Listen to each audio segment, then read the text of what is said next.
We need to talk about Islam. You know, that religion with 1.6 billion people comprising about 25% of the world's population? Yeah, that Islam.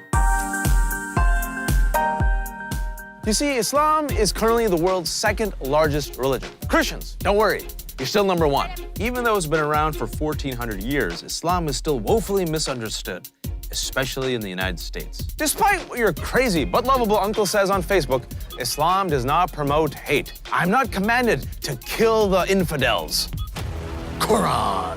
The Quran, as a whole, promotes faith, hope, and peace. So, when you see stuff like this, know that it's always taken out of context. And if you don't believe me, let's ask the experts. If I were to open up a book like Harry Potter and just chose one line where it's the excruciatus spell, where it's like, cause the most pain you possibly can, and say, this is what Harry Potter is teaching. That's sort of how people look at the Quran. Sharia. Politicians seem to be obsessed with this Arabic word. What is this thing that we call Sharia? Sharia. Sharia. And Sharia. Sharia. Sharia. 51%, highly respected number of polling groups, want to be governed according to Sharia. You know what Sharia is? A lot of people don't actually know what Sharia is. Sharia is often translated as law. It doesn't really mean that. It means a path or a guidance. How do you give charity? How do you get married? How do you pray? It's guidelines on how to live your life. Oh, and an FYI, trolls, there are currently 0 bills in Congress trying to institute Sharia. That's a conspiracy theory, and a pretty dumb one. Jihad. America is only familiar with jihad in its most violent form, the idea that Islam should defend itself against those who wish to tear it down. It's an Arabic word that means exerted effort or struggle to better oneself. So Muslims can do a jihad to get more sleep, to go out on more dates, to get their lazy butt off the ground and hit the gym, all legitimate forms of jihad.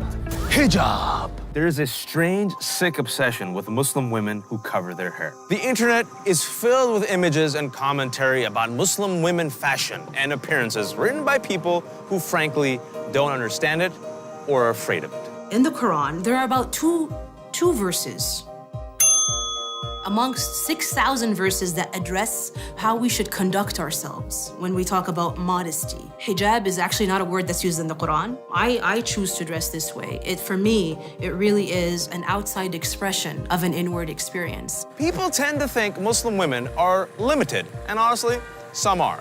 However, reality check. There have been way more female heads of state in Muslim countries than in the United States.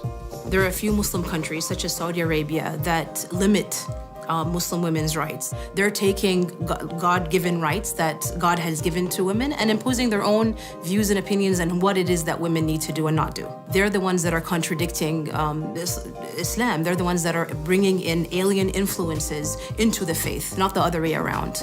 Arab.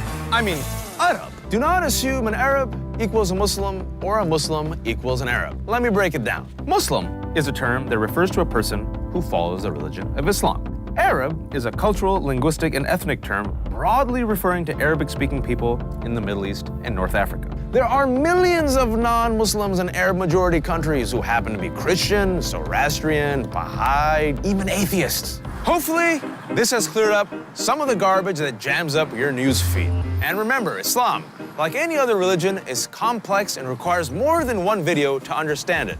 So, keep reading. Talk to actual Muslims, visit a mosque, and remember, an entire religion can never be summed up in just one meme.